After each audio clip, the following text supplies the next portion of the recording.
কিছু লাভ মেসেজেস নিয়ে নিচ্ছি, স্পেশালি এই ফুল মুনের রাতে সে তোমাকে কি বলতে চাইছিল এই ফুল মুনের রাতে।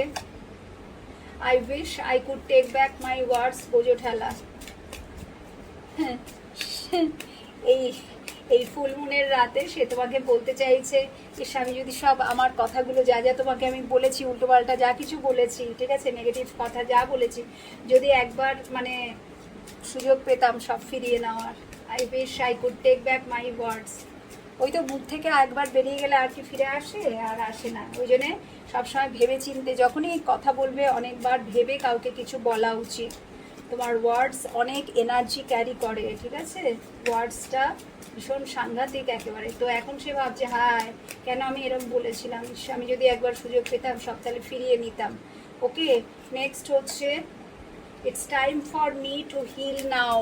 সো এখন এই মুহূর্তে সে বুঝতে পারছে আমার মধ্যে পরিবর্তন আনতে হবে এবং সেই পরিবর্তনের জন্য হিলিং দরকার, ঠিক আছে। আমি নিজেই ঠিক নেই, আমি নিজেই সুস্থ নেই, এই মেসেজটা সে তোমাকে দিতে চাইছে। আমি একদমই ভালো নেই। I want to be more than friends. তুমি বোধহয় বলেছো যে আমাদের মধ্যে বন্ধুত্বই থাক, এর বেশি কিছু কিছু জনের জন্য, এটা সবার জন্য না। তো সে বলছে আমি এটা কি করে পসিবল, আমি শুধু বন্ধু হয়ে থাকতে চাই না। I don't react when people mention you। তো বিভিন্ন জায়গায় তোমাকে নিয়ে হয় কথা টথা হয়, তার কানে আসে, কিন্তু সে শুধু শুনে যায়, কিছু বলে না, চুপচাপ থাকে। আর কি বলতে চাইছে এই ফুল মুনে? এই ফুল মুনে তোমার পার্টনার তোমাকে আর কি বলতে চাইছে, তার মনের কথা, ভেতরকার কথা কি আছে? I am so attracted to you. খুব বেশি বেশি করে তোমার প্রতি সে অ্যাট্রাক্টেড ফিল করছে। আসলে তোমার মধ্যে যত পরিবর্তন আসবে তোমার অরাটা অনেক বেশি পাওয়ারফুল হবে, ঠিক আছে। ভেনাসের এনার্জি অ্যাক্টিভেট হবে, যত চক্রাসের উপরেই তুমি কাজ করবে অরা পাওয়ারফুল হবে, ভেনাসের এনার্জি অ্যাক্টিভেট হবে এবং অবশ্যই তোমাকে আরও বেশি সুন্দর লাগবে। অ্যাট্রাকশান তো বাড়বেই এবং যেটা তোমার পার্টনারকে তোমার দিকে টানবে খুব বেশি করে। আচ্ছা, আর কি সে তোমাকে বলতে চাইছে বা বলছে?